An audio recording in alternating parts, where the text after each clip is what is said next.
نہیں تو یہ چیٹ جی پی ٹی ہے کیا ہے؟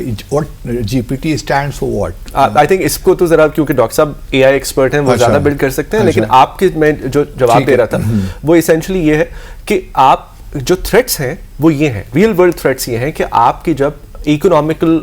جو آپ کی نوکری ہے نا، اوبویسلی آپ جاب کرتے ہیں، پیسے کماتے ہیں، that's how the economical circle of a man, اور مطلب چیزیں زیادہ اے آئی انٹینسو ہو جائیں گی، لیبر ایگزیکٹلی، وہ والا جو ایلیمنٹ ہے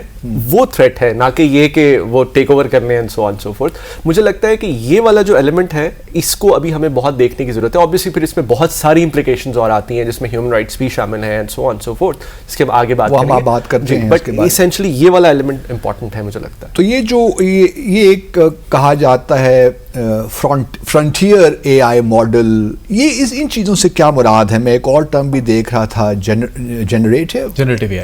اے آئی. ان چیزوں سے ذرا تھوڑا سا ہمیں یہ ٹرمینالوجی سمجھائیے پہلے. جس طرح آپ چیٹ جی پی ٹی کی ابھی بات کر رہے تھے، یہ جنریٹو اے آئی کی ایک بڑی کلاسک ایگزامپل ہے. When you say generative, what is really meant by that? It means کہ جس طرح ابھی میں نے آپ کو پہلے ایکسپلین کیا کہ اے آئی کئی دفعہ آپ کے امیجز، آپ کی ساؤنڈز، آپ کی ریکارڈنگز، اس میں سے چیزیں ایکسٹریکٹ کر کے انڈرسٹینڈ کرنے کے قابل پہلے ہو رہی تھی، اور یہ اے آئی کا بہت لمبا دور، اور ابھی بھی جو اے آئی کی مین اپلیکیشن دنیا میں ہے وہ یہی ہے.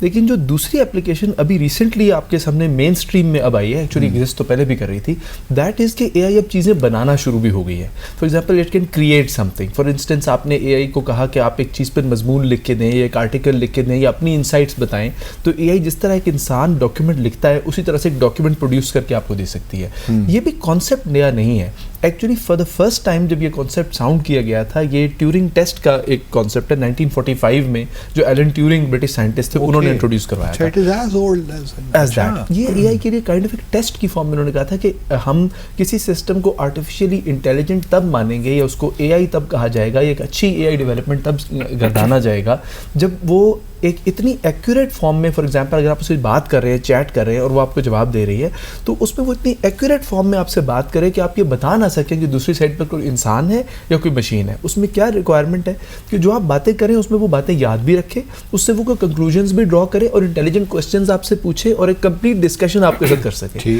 ایک ماڈرن ڈے جنریٹو اے آئی کا جو پریکٹیکل کانسیپٹ ہوگا، اس میں ایک ایسا روبوٹ ہونا چاہیے جو بالکل لک اینڈ فیل میں ایک انسان جیسا ہو. جس طرح سروگیٹس آپ نے ہالی ووڈ کی شاید مووی دیکھی ہوگی، اس کا کانسیپٹ ہے. اور اس قسم کے ریئل روبوٹس اگر آپ جاپان کی اوساکا یونیورسٹی کی پروفیسر ہیروشی شیگورو کی لیب اگر آپ اس میں دیکھیں، یا ایم آئی ٹی کی سنتھیا برازیل، وہ بھی اس میں اچھا کام کر رہے ہیں، ان کو دیکھیں تو ان کی لیب میں بالکل ہیومن فارم کے، ان کی شکل کے، اور جس طرح جاپان کی میں نے آپ کو ایگزامپل دی تو اس پروفیسر کی بالکل اپنے چہرے کی شکل کے روبوٹس موجود ہیں، جو جب وہ خود لیب میں نہیں ہوتے تو وہ روبوٹ کے ذریعے لیب کا راؤنڈ بھی لے سکتے ہیں اور اسٹوڈنٹس انٹریکٹ بھی کرتے ہیں، جس سے جو ہے نا کہ ان کی جو پرسنل فیل ہے کہ جیسے وہ خود موجود ہیں. جب ان کا چہرہ لوگوں کو نظر آتا ہے تو حالانکہ وہ خود وہاں نہیں ہے، وہ لیٹ سے کسی اور ملک میں بیٹھے ہیں، لیکن جب ان کا چہرہ لیب میں دیکھتے ہیں تو وہ امیڈیٹلی ریئلائز کرتے ہیں کہ جیسے وہ پروفیسر وہیں ہیں. تو اس سے اسٹوڈنٹس کی ورک ایتھکس اور ان کی جو پرفارمنس ہے اس میں ایکچولی فرق پڑتا ہے. اور یہ سائیکولوجیکل انالیسس بہت سارے اس میں دیکھے گئے ہیں کہ وہ جو، اور یہ ہیومن کی جو فار ایگزامپل اب یہ جو شعبہ ہے یہ روبوٹکس کا شعبہ کہلائے گا، لیکن جو اس کے پیچھے جو ہے نا کہ فار ایگزامپل اس کی موومنٹ بالکل نیچرل انداز میں ہو. دیکھیے ہاتھ جو آم بنانا، موٹرائز کرنا، اس کو کنٹرول کرنا، یہ تو ایک روبوٹک مشین ہے. لیکن روبوٹکس اور اے آئی اسی طرح آپس میں مل جاتی ہیں کہ روبوٹکس کے لیے جو اے آئی ہے وہ اس قسم کی ہے کہ فار انسٹنس جب وہ آرم کو موو کرے تو اس کی موومنٹ اتنی نیچرل ہو جیسے ایک انسان کی ہے. جی تو یہ اچھا، اس میں ہمارے لیے فیوچر میں یا ابھی حال میں یہ پاسبل ہے کہ ہم ڈسٹنکشن کر سکیں کہ یہ بھئی آرٹیفیشل انٹیلیجنس ہے اور یہ ہیومن بینگ ہے؟ ابھی جو جنریٹو اے آئی میں لوگ جس طرح گھبراتے ہیں کئی دفعہ کہ اسٹوڈنٹس فار انسٹنس جو چیز جو پروڈیوس کیا، مطلب ایک لیٹر پروڈیوس کیا ہے یا ایک مضمون کوئی پروڈیوس کیا اے آئی نے، ہم اس میں کچھ اس کو ڈسٹنگوش کرنے کے لیے بھی اے آئی کی ضرورت ہے. اچھا، تو جس طرح ابھی جب چیٹ جی پی ٹی سے اگر کوئی کانٹینٹ کوئی پروڈیوس کرتا ہے and you want to check کہ کیا یہ چیٹ جی پی ٹی سے پروڈیوس ہوا ہے کہ نہیں، تو اے آئی بیسڈ الگورتھمز ہیں جو چیٹ جی پی ٹی میں ہی موجود ہے اور آپ اسی میں وہی کانٹینٹ دوبارہ پیسٹ کرتے ہیں. کس طرح کر سکتا ہے یہ مجھے ذرا سمجھائیے کہ اے آئی کس طرح یہ ڈسٹنگوش کر سکتا ہے کہ یہ ہیومنلی پروڈیوسڈ ہے, کسی ہیومن نے پروڈیوس کیا ہے یا اے آئی نے پروڈیوس کیا؟ ایک جو چیٹ جی پی ٹی ہے اس کا تو یہ ہے کہ جو خود اس نے پروڈیوس کیا ہوا ہے وہ اس کو ریممبر کرتا ہے. ٹھیک ہے. اور پھر اس میں اے آئی کی اپلیکیشن یہ ہوتی ہے کہ آپ دیکھیں نا پوری دنیا چیٹ جی پی ٹی استعمال کر رہی ہے, تو اتنی زیادہ مضمون وہ لکھ رہا ہے. جب آپ اس میں ایک مضمون پیسٹ کریں فار ایگزامپل کہ یہ, یا ایک پکچر پیسٹ کریں, کیونکہ chat G P T 4 pictures بھی بنا لیتا ہے, تو آپ اس میں پیسٹ کریں کہ یہ کیا آپ نے پروڈیوس کیا ہے کہ نہیں, تو وہ بڑا کوئکلی سرچ اپلائی کرتا ہے, جس سے وہ جتنی چیزیں اس نے آج تک دنیا میں لوگوں کے لیے بنائی ان میں سے سرچ کر کے آپ کو بتا دیتا ہے کہ ہاں فلاں وقت میں یہ میں نے لکھا تھا, تو وہ آپ کو پروڈیوس کر کے دے دیتا ہے. اچھا اس کے لیے اور بھی اے اپلیکیشنز ایگزسٹ کرتی ہیں جس میں فار انسٹنس اگر آپ چیٹ جی پی ٹی سے کچھ پروڈیوس کرتے ہیں تو آپ اس کو ریفریز کروا سکتے ہیں, ایک اور اے آئی انجن کو دیں وہ آپ کو اس کو ڈفرینٹ الفاظ میں لکھ کے دے دے گا جس سے وہ ڈفرینٹ ہو جائے گا. تو اس طرح بھی پروڈیوس لوگ کر لیتے ہیں. کئی جگہوں پہ فار انسٹنس ایک پینٹنگ کا بڑا مشہور انسیڈنٹ ہوا تھا جس میں ایک شخص نے ایک ڈیجیٹل پینٹنگ جنریٹ کی اور انہوں نے ایک کمپٹیشن میں رکھی, اور وہاں پہ وہ لوگوں نے اس کو پہلے تو فرسٹ پرائز دے دیا, بعد میں انہوں نے ریئلائز کیا کہ یہ اے آئی پروڈیوسڈ ہے تو انہوں نے کا پرائز ودرا کیا. اس کے بعد جو پینٹنگ کے ججز تھے وہ ڈر گئے کہ اے آئی لوگ پروڈیوس کر کے لے آتے ہیں, تو ایک اور کمپٹیشن میں ایک بڑی اچھی پینٹنگ کو انہوں نے ڈسکوالیفائی کیا کہ یہ اے آئی جنریٹڈ ہے, لیکن وہ انسان کی بنائی ہوئی تھی. تو انسان مطلب صرف اپنی بیئر آئی سے دیکھ کے, نیکڈ آئی سے دیکھ کے نہیں بتا سکتا, اس کے لیے آپ کو الگوریتھم استعمال کرنا پڑتا ہے. اچھا اس میں آپ کو ایک اور ایگزامپل دیتا ہوں. ڈیپ فیکس کا آپ نے نام سنا ہوگا فار انسٹنس, کہ جس طریقے سے فار انسٹنس اگر کسی شخص کے بارے میں آپ نے اس کا ویڈیو بنایا کہ جیسے وہ کوئی بات کہہ رہا ہے اور اصل میں وہ شخص وہ بات نہیں کہہ رہا, اس کا لہجہ, اس کا بولنے کا انداز, اس کی ہر چیز آپ نے کاپی کر کے اس میں چلا دی. تب ڈیپ فیکس کو کیچ کرنے کے لیے اے آئی سافٹ ویئر کے بھی پورے تھیسس ہوئے ہیں, ہمارے سینٹر نے بھی اس پہ کچھ ریسرچ وغیرہ کی ہوئی ہے. اور اس میں یہ ہوتا ہے کہ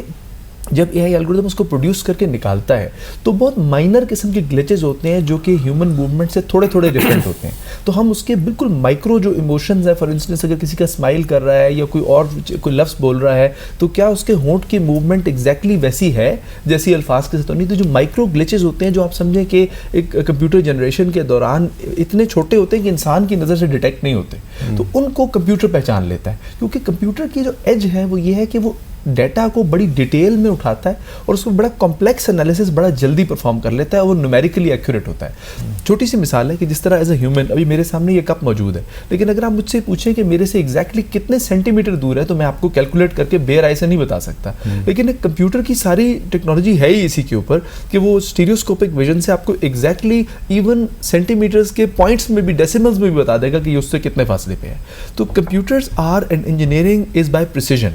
اس کا ایج یہ ہے. لیکن جو براڈ کانسیپٹ ہے فار ایگزامپل کہ اے آئی ابھی جو کرے گی, فار انسٹنس اگر آپ اس کو ٹرین کریں گے ایک ہیومن کا چہرہ پہچاننے کے لیے یا ایک گاڑی کی فارم پہچاننے کے لیے, تو جو وہ چیزیں آپ اس کو سکھائیں گے وہ وہی چیزیں اس میں سے پہچانے گی. بہت ساری اور چیزیں اس کے ارد گرد ہونی ہوں گی جس کے لیے وہ ٹرین نہیں ہے, تو اس کو پہچان نہیں سکے گی. ہیومن کا ایج یہ ہے کہ ہماری انٹیلیجنس بہت جنرل اور براڈ ہے اور ہم بہت زیادہ چیزوں کو پہچانتے ہیں. چیٹ جی پی ٹی وہ بارڈر لائن ایک نئی فینومینا ہے جو کہ ایک براڈ انڈرسٹینڈنگ, جس طرح لارج لینگویج ماڈل کہلاتے ہیں, تو جس طرح لارج لینگویج ماڈل بن سکتے ہیں اس طرح لارج امیج ماڈل بھی بن سکتے ہیں. ان سے اور بھی ڈیٹا جنریشن کی چیزیں کی جا سکتی ہیں جن سے کل کو اے آئی ہمیں فار ایگزامپل بہت اچھی بلڈنگس کریٹ کرنے میں, انجینئرنگ کے نئے کانسیپٹس نکالنے میں, میوزک کریٹ کرنے میں, فیشن کریٹ کرنے میں, ان سب چیزوں میں ہیلپ کر سکتی ہے. اچھا اسد آپ بتائیے, کیونکہ آپ ڈیجیٹل رائٹس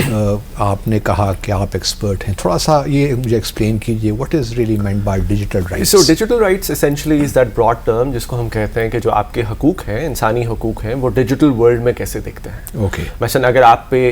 کوئی حملہ کرتا ہے ریئل ورلڈ میں تو اس پہ تو آبویسلی آپ ایک ایف آئی آر کروائیں گے and so on so fourth, لیکن یہی کام اگر ڈیجیٹل ورلڈ میں ہوگا تو how will it look like. Now the problem is کہ بہت سارے ہمارے digital rights quote end quote ایسے ہیں جو کہ ریکگنائز نہیں کیے جاتے ان دا ڈیجیٹل ورلڈ, جس طرح ابھی ہم بات کر رہے تھے trolling and harassment and so on so forth. سو یہ میں بہت ایک نیرو آپ کو ڈیفینیشن دے رہا ہوں, but digital rights essentially is that term جو کہ آپ امپلیکیٹ کرتے ہیں کہ ڈیجیٹل ٹیکنالوجی میں ہیومن رائٹس کیا ہو سکتے ہیں. مطلب یہ انفرادی طور پہ جو ہمارے رائٹس ہیں, انسانی حقوق, یہ بھی اسی کا حصہ ہی ہے. ایگزیکٹلی, بالکل. اوکے.